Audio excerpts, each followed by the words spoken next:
משיחנו ינהיג קהילתנו כולם יוצאים לקראת עול עזיז רבי דאגון ביתו אשרי כל משפחת ביתו כל אחד הוא יבכו מקובלת תפילתו לפני אלוקים אשרי משפחת Bishut Moray Verabotai, avec la permission d'Hachem, étant donné que c'est la fête de Hanouka cette semaine, donc Be'ezat Hachem, pendant quelques jours, nous allons parler de la fête de Hanouka.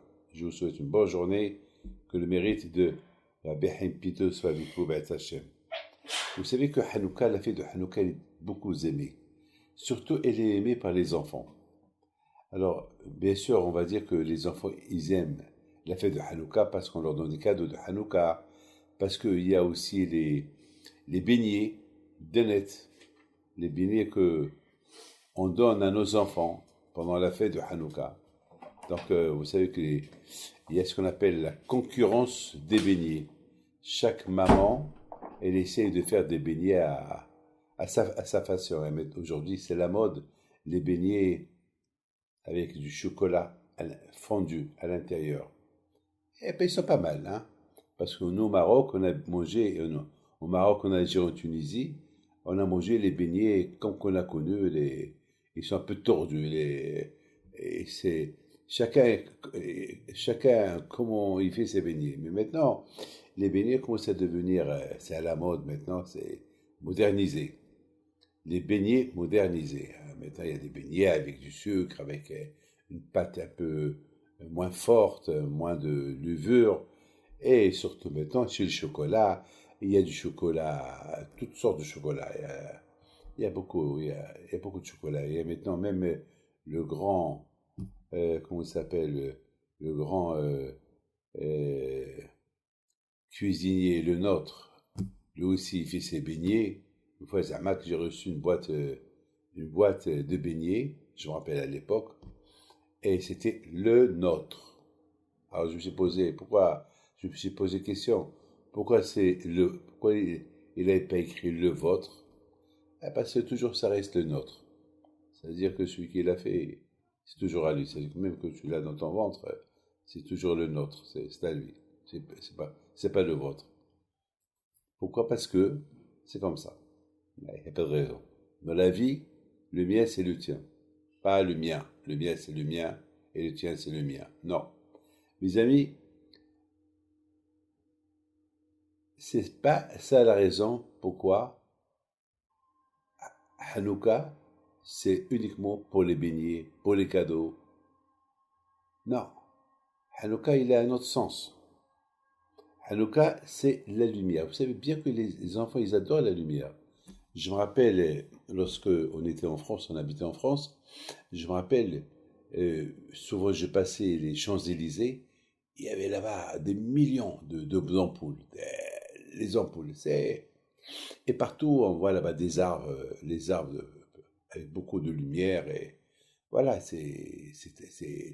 alors les enfants, ils sont beaucoup attirés avec la lumière, ils adorent les lumières de toutes les couleurs. Mais Hanouka, c'est pas la lumière, les gâteaux, les beignets. Ça, c'est uniquement, c'est un plus. Vous savez, c'est comme un plus. Mais le miracle de Hanouka, la fête de Hanouka, elle a un autre sens. La fête de Hanouka, c'est Hanouka, c'est du verbe Hahinour. Hahinour, c'est l'éducation. C'est ça Hanouka. Hanouka, c'est l'éducation. Vous avez compris? Alors, parce que lorsque les Juifs, ils se sont un peu éloignés de Dieu, alors les Grecs, ils étaient déjà présents en Israël. Parce qu'à l'époque, les Juifs, ils étaient sous la domination des Grecs. C'est-à-dire qu'il y avait les Grecs qui étaient là. Mais les Grecs, ils n'ont pas osé perturber les Juifs dans leur religion. Ils n'ont pas osé. Parce que le Juif, il est dur. Le Juif, avec sa religion, il ne faut pas lui enlever la religion. Mais le Juif, il est très influençable. Si, au fur et à mesure, il s'habitue à voir des mauvaises choses, et à la fin, il va s'habituer. Donc c'était ça, les Grecs, ça leur a pris beaucoup de temps. Ils ont importé leur civilisation en Israël. Et au départ, ils ont commencé avec du football, les Jeux olympiques, la musculation, du sport, du jogging, c'est rien du tout, il n'y a pas de problème. Mais après, ils ont commencé à faire des théâtres, comme le cinéma de l'époque. Ils ont construit des arènes, ils ont importé des gladiateurs de la Grèce qui se battent contre les animaux, et ça a attiré des juifs. Et après, c'était des femmes qui rentraient dans la scène, alors que le juif, il y avait toujours ce qu'on appelle la tzniut. Alors, au départ, ils ont un peu respecté, mais après, au fur et à mesure, quand la femme, elle sortait, elle leur faisait des jeux, elle était tzniut, après elle a commencé à se découvrir, et c'est comme ça jusqu'à ce qu'ils ont eu les juifs dans leurs mains. Et un juif, il voit sa religion avec lumière. Là, leurs yeux étaient obscurs de la religion, et ils ont commencé à vivre la vie grecque. Et malheureusement, ils ont perdu leur neshama. La neshama, l'âme. L'âme juive, ils l'ont perdue. Et lorsqu'on perd l'âme juive, c'est fini. C'est fini. Il faut des miracles. Il faut des miracles. Et c'est ça. L'âme juive, c'est neshama. Et neshama, c'est les mêmes lettres de hashemen, l'huile. Donc, vous savez que l'huile, toujours, il flotte. La neshama, toujours, elle flotte. La vie de la neshama, de l'âme, c'est la Torah. La vie du corps, c'est le manger. Comme ça, il dit Rabbi Haïm Vital. Le corps, il vit avec le manger, et la neshama, l'âme spirituelle, qu'elle fait partie de Dieu, elle vit avec la Torah, avec tout ce qui est spirituel. Tu enlèves le spirituel, eh bien, il reste que le corps. Il est resté le corps grec. Et la neshama juive, elle est partie. L'huile juive, elle est partie.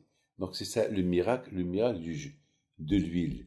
Donc c'est la raison pourquoi on mange tout ce qui est huileux. Il ne faut pas avoir le cholestérol. Il faut goûter quelque chose pour se rappeler, pour rappeler les enfants. C'est le plus important. À raconter les enfants, c'est pas les cadeaux, c'est pas les beignets et c'est pas la lumière qui nous ont rendu notre spiritualité, c'est la Torah qui nous l'a rendu, et ça c'est très important de le dire. On continue demain. Que le bon Dieu protège. Bonne journée.